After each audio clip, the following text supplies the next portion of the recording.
ದೃಢೀಕರಣ ಸಂಸ್ಕಾರದಲ್ಲಿ ಬಳಸುವಂತ ತೈಲ ಯಾವುದು? ಕ್ರಿಸ್ಮ ತೈಲ ಅಥವಾ ಇನ್ನೊಂದು ಹೆಸರು ಕ್ರಿಸ್ಮ ತೈಲಕ್ಕೆ ದೀಕ್ಷಾ ತೈಲ. ದೀಕ್ಷಾ ತೈಲವನ್ನ ಬಳಸ್ತಾರೆ. ಈ ದೀಕ್ಷಾ ತೈಲವನ್ನ ಇತರ ಯಾವ ಸಂಸ್ಕಾರಗಳಲ್ಲಿ ಬಳಸಲಾಗುತ್ತೆ?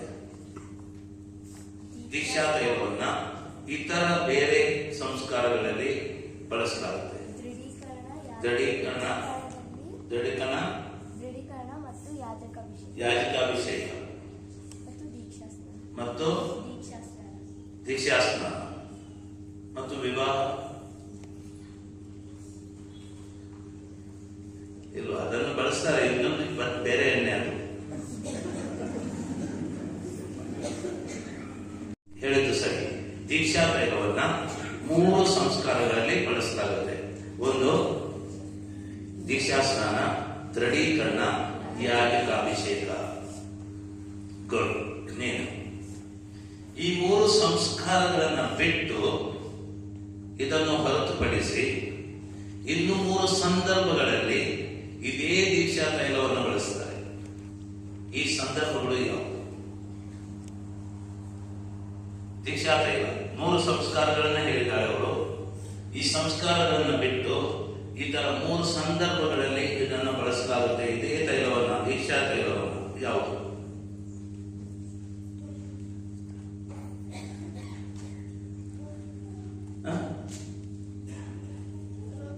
ರೋಗಿಗಳಿಗೆ ವ್ಯಾಧಿಷ್ಠರ ತೈಲ.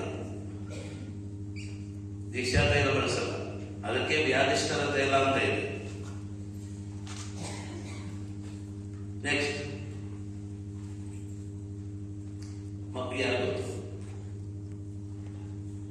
ಯಾರು ಗೊತ್ತಿಲ್ಲ, ಹಿರಿಯರಿಗೆ.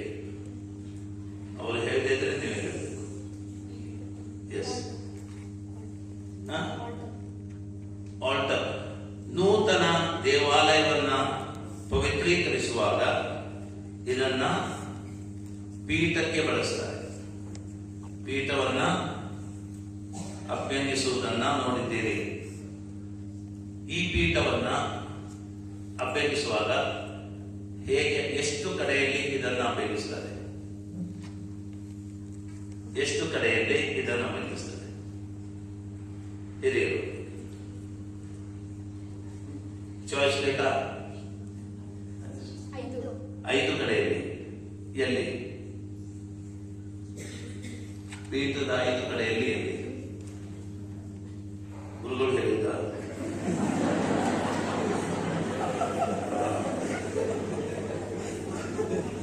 ಎಲ್ಲಿ?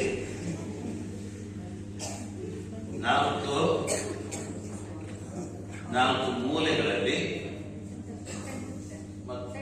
ಮೂಲೆಗಳಲ್ಲಿ ಮತ್ತು ಮಧ್ಯ, ಸೆಂಟರ್, ಮಧ್ಯ.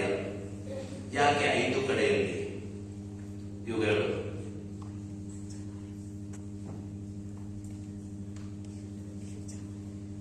ಐದು ಕಡೆಯಲ್ಲಿ ಯಾಕೆ?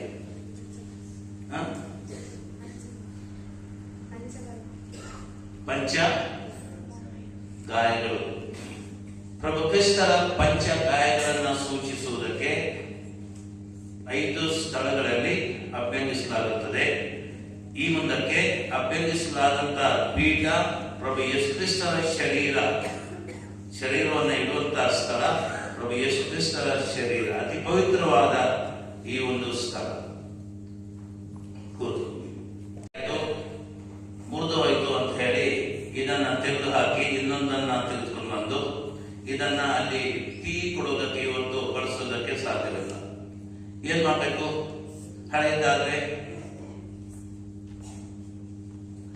ಹಳೇದಾಗಿದೆ, ತುಂಡಾಗ್ಬಿಡ್ತು.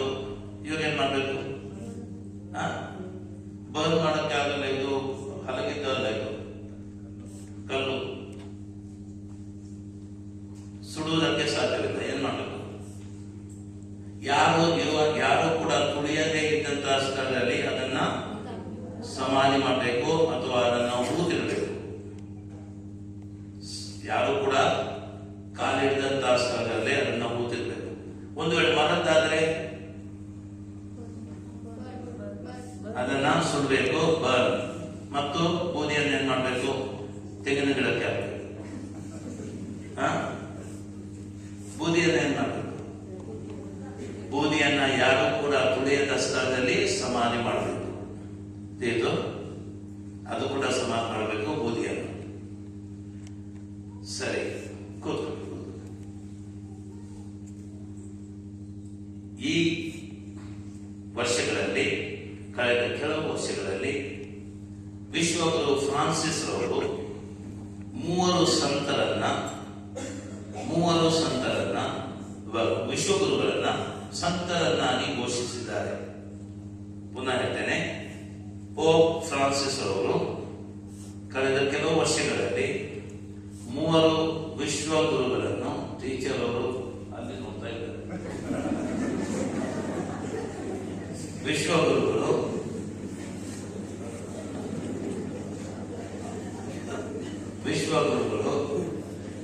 ಮೂವರು ವಿಶ್ವಗುರುಗಳನ್ನ ಸಂತರು ಎಂಬುದಾಗಿ ಘೋಷಿಸಿದ್ದಾರೆ. ಈ ಮೂವರು ಸಂತರು ಯಾರು? ನೆಕ್ಸ್ಟ್ ಅಲ್ಲಿ ವಿಶ್ವಗುರು ಫ್ರಾನ್ಸಿಸ್ ರವರು, ಪೋಪ್ ಫ್ರಾನ್ಸಿಸ್ ರವರು ಮೂವರು ವಿಶ್ವಗುರುಗಳನ್ನ ಸಂತರೆಂಬುದಾಗಿ ಘೋಷಿಸಿದ್ದಾರೆ. ಆ ಮೂವರು ಸಂತರು ಯಾರು?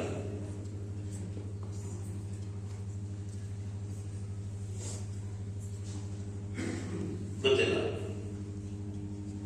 ನೆಕ್ಸ್ಟ್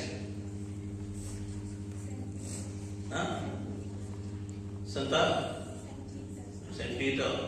ಯಾವ ಪೀಟರ್ ಅದು?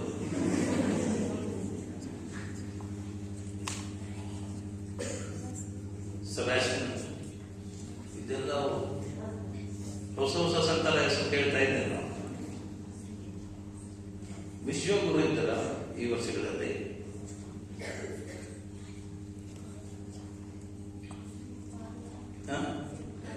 ಯಾವ?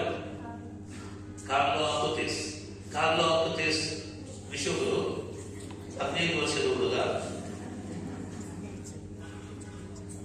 ಕಾರ್ಲೋ ಅಕ್ಯುತಿಸ್ ಸಾಯಿಬಾಲ 15 ವರ್ಷ ವಿಶ್ವಗುರು ಆಗಿಸಿರ್ತೀವಿ ನಾವು. ಸಂತರು ಹೌದು. Next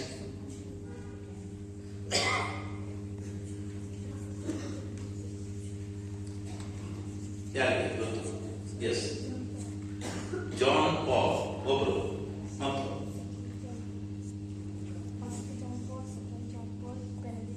first John Paul, second John Paul ಮತ್ತು ಬೆನೆಡಿಕ್ಟ್. ಫಸ್ಟ್ ಜಾನ್ ಪಾಲ್ ಇನ್ನೂ ಕೂಡ ಆಗಿಲ್ಲ, ಬೆನೆಡಿಕ್ಟ್ ಕೂಡ ಇನ್ನೂ ಕೂಡ ಸಂತರಾಗಿಲ್ಲ, ಘೋಷಿಸಿಲ್ಲ. ಒಬ್ರು ಮಾತ್ರ ಸರಿ ಅವರು ಹೇಳಿದ್ದು. ದ್ವಿತೀಯ ಜಾನ್ ಪಾಲ್ ದ ಸೆಕೆಂಡ್, ದ್ವಿತೀಯ ಜಾನ್ ಪಾಲ್ ಒಬ್ರು, ಮತ್ತು ಇಬ್ರು ಇದ್ದಾರೆ ಹಿರಿಯರು. ಮಕ್ಕಳಿಗೆ ಗೊತ್ತಿಲ್ಲದಿದ್ರೆ ನೀವು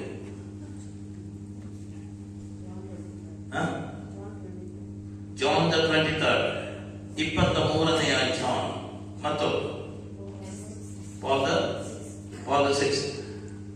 ಸಿಸ್ಟರ್ ಅವರಿಗೆ ಗುರುದೀಕ್ಷೆಯನ್ನು ಕೊಡಬಹುದು.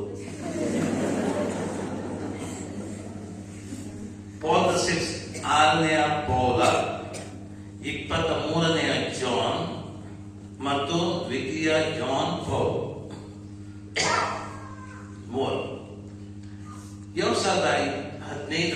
2015ರಲ್ಲಿ ವಿಶ್ವಗುರು ಫ್ರಾನ್ಸಿಸ್ ದಂಪತಿಯನ್ನ, ಗಂಡ ಮತ್ತು ಹೆಂಡತಿ ದಂಪತಿಗಳನ್ನ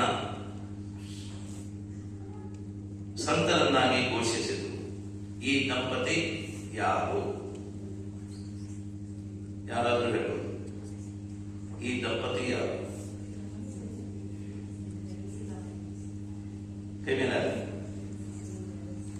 ದಂಪತಿ ಯಾರು? ಕೂತ್ಕೊಳ್ಳಿ. ಈ ದಂಪತಿ ಯಾರು? ಗಂಡ ಹೆಂಡತಿ ಇಬ್ಬರನ್ನ ಕೂಡ ಸಂತರನ್ನಾಗಿ ಘೋಷಿಸಿದ್ದಾರೆ. ಈ ದಂಪತಿ ಯಾರು? ಯಾರು ಹೇಳ್ತೀರಿ? ಮಕ್ಕಳಿಗೆ ಗೊತ್ತಿಲ್ಲ, ಹಿರಿಯರಿಗೆ. Saint Teresa. ಯಾರು ಸಂತ ತೆರೇಸ? ಇಬ್ರು ಮೂರು ಸಂತ ತೆರೇಸರು ಇದ್ದಾರೆ. ಕಿರಿಯ ಪುಷ್ಪ, ಲಿಟಲ್ ಫ್ಲವರ್, ಸೈಂಟ್ ತೆರೇಸ. ಕಿರಿಯ ಪುಷ್ಪ ಸಂತ ತೆರೇಸ. ಯಾರು? ಕಿರಿಯ ಪುಷ್ಪ ಸಂತ ತೆರೇಸಾ ಇವರ ಅಪ್ಪ ಮತ್ತು ಅಮ್ಮ ಹೆಸರು ಹೇಳಿ.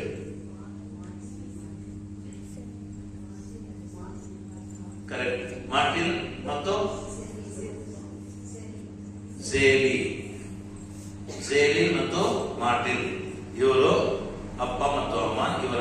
ಇಬ್ಬರನ್ನ ಕೂಡ ಇದು ಚರಿತ್ರೆಯಲ್ಲಿ ಪ್ರಪ್ರಥಮ ಸಾರಿ, ಇಡೀ ನಮ್ಮ ಚರಿತ್ರೆಯಲ್ಲಿ ಪ್ರಪ್ರಥಮ ಸಾರಿ ಗಂಡ ಹೆಂಡತಿ ಇಬ್ಬರನ್ನ ಒಂದೇ ಸಾರಿ ಸಂತನನ್ನಾಗಿ ಘೋಷಿಸಿದ್ದು.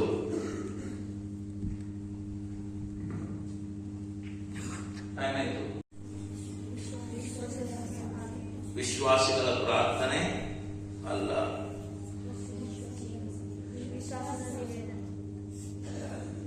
ವಿಶ್ವಾಸ ನಿವೇದನೆಯ ಸಂದರ್ಭದಲ್ಲಿ. ಅದು ಯಾವಾಗ? ಬೋಧನೆ ಆಗ್ತಲ್ವಾ, ಪ್ರವಚನ, ಸರ್ಮನ್, ಹಾಮಿಲಿ, ಅದು ಆದ ತಕ್ಷಣ ಎಲ್ಲಿಂದ ಹೋಗಿಸ್ಬೇಕು?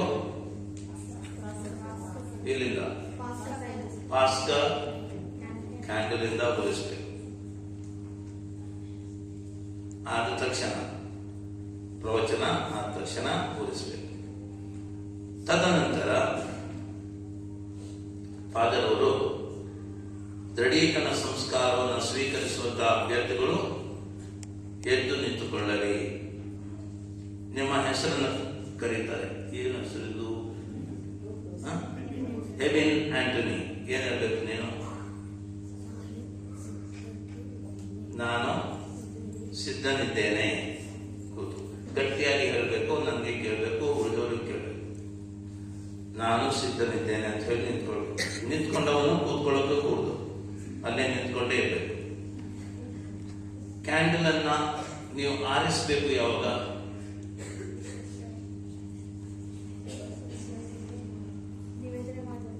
ನಿವೇದನೆ ಆದ್ಮೇಲೆ, ಹಸ್ತ ನಿಕ್ಷೇಪ ಆದ ನಂತರ ಅದನ್ನ ಆರಿಸಬೇಕು. ಬತ್ತಿಯನ್ನ, ಉರಿಯುವಂತಹ ಬತ್ತಿಯನ್ನ ತೆಗೆದುಕೊಂಡು ಬರಬೇಡಿ. ನನ್ನ ಬಟ್ಟೆಗೆ ನೀವು ಬಿಟ್ಕೊಡ್ತೀರಿ. ಸರಿ? ಓಕೆ. ಆರಿಸಿ ಮತ್ತು ಬರಬೇಕು.